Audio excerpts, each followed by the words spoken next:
Haleluya. Shalom saudara-saudaraku yang terkasih dimanapun Anda berada. Doa saya senantiasa Anda semua dalam keadaan sehat dan tetap bahagia. Puji Tuhan. Tidak terasa sudah 3 minggu saya ada di channel YouTube saya ini, dan di situ saya bersaksi tentang bagaimana Tuhan luar biasanya menolong saya, kehidupan saya, dan bagaimana Tuhan melawat saya dari mulai saya sakit sampai saya benar-benar mencintai Tuhan dan saya rindu ingin melayani Tuhan. Lewat channel ini juga saya sering menyampaikan firman-firman Tuhan.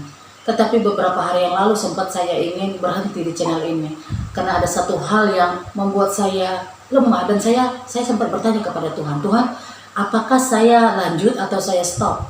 Karena ya kita manusia, tidak bisa kita berharap semua orang menyukai kita, tetapi saya tetap harus kembali kepada komitmen saya kepada Tuhan. Saya berjanji kepada Tuhan, Tuhan, saya mau buka channel YouTube ini untuk suatu pelayanan, ucapan terima kasih saya kepada Tuhan, betapa Tuhan itu menyayangi saya, telah menyelamatkan saya.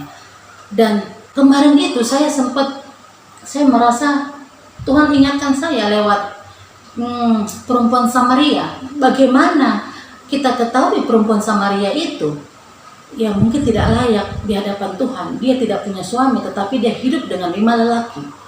Tetapi begitu kasihnya Tuhan terhadap perempuan Samaria itu, Tuhan tidak melihat dari hal buruk yang dilihat manusia, tetapi Tuhan datang kepadanya dan Tuhan mengenalkan, akulah Mesias itu. Perempuan itu bertobat. Dia bertobat, meletakkan tempayannya di pinggir sumurnya itu, langsung dia pergi ke kotanya, dan dia bertemu dengan orang di kotanya itu, dan dia mengatakan tentang Mesias itu. Lalu orang di kotanya itu pergi meninggalkan kotanya dan datang kepada Tuhan. Kita ketahui bersama dari kisah ini, dari cerita ini, bahwa Tuhan Yesus bisa pakai siapa saja untuk menjadi saluran keselamatan. Lewat perempuan Samaria ini, orang dari kotanya itu datang kepada Tuhan. Kita ketahui, perempuan Samaria ini, orang berdosa ini, akhirnya menjadi pelayan Tuhan. Dia menjadi penginjil. Di situ saya langsung terbuka mata saya dan hati saya langsung bilang gini, Tuhan, ampunin saya Tuhan. Apapun yang orang katakan tentang saya, tentang pelayanan saya tetap mau berjalan sesuai apa yang Tuhan inginkan.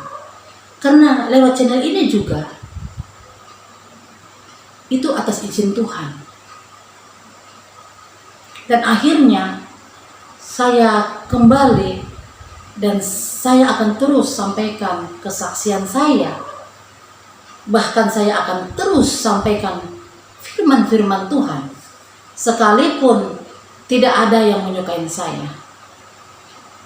Karena saya tahu, apa yang saya lakukan ini bukan untuk manusia.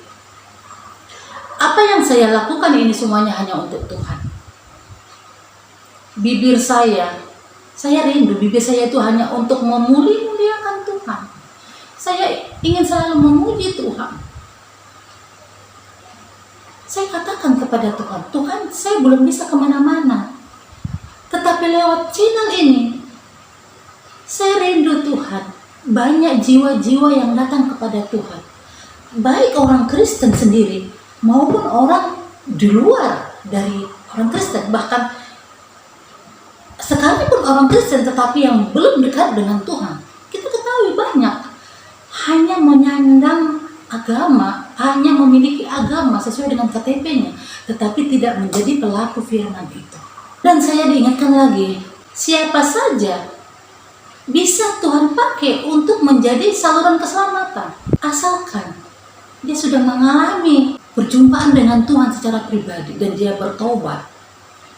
Tidak ada hal kecil pun yang dia tutupin dari Tuhan. Dia sampaikan kabar tentang Kristus itu kepada siapa. Itu ada suatu penginjilan, suatu pelayanan. Jadi saudara-saudara yang terkasih, untuk melayani Tuhan itu tidak harus kita kaya dulu. Tidak harus kita punya pendidikan yang tinggi. Begitu banyaknya lembaran-lembaran ijazah sarjana kita. Bukan. Tetapi untuk melayani Tuhan itu, kita harus punya hati yang sungguh-sungguh di dalam Tuhan. Seperti Tuhan berfirman di Yohanes pasal 12 ayat 26, demikianlah firman Tuhan. Barang siapa melayani aku, ia harus mengikut aku, dan di mana aku berada, di situ pun pelayanku berada. Dari ayat ini kita ketahui, barang siapa melayani aku, harus ikut aku. Bukan dikatakan harus punya harta, jabatan, berapa banyak nominal depositomu, tetapi harus ikut Tuhan, melekat kepada Tuhan. Ini berbicara hati, bukan berbicara yang lain. Hati kita untuk Tuhan. Dan apapun yang kita lakukan atas izin Tuhan, itu akan tetap terus berjalan. Siapapun yang menghalangi dan siapapun yang coba-coba ingin menutup, tetapi kalau Tuhan sudah buka jalan, tidak ada satu orang pun yang bisa melakukannya itu. Mari saudara-saudariku terkasih, kita bersama-sama saling bahu-membahu. Padi sudah menguning dan saatnya siap untuk dituai. Mari kita tuai bersama-sama. Kalau bukan kita, siapa lagi? Kita lakukan apa yang menjadi bagian kita. Selebihnya itu bagian Tuhan. Demikian video saya kali ini, dan ketemu kembali di video saya selanjutnya. Salam sehat selalu. Tuhan Yesus memberkati.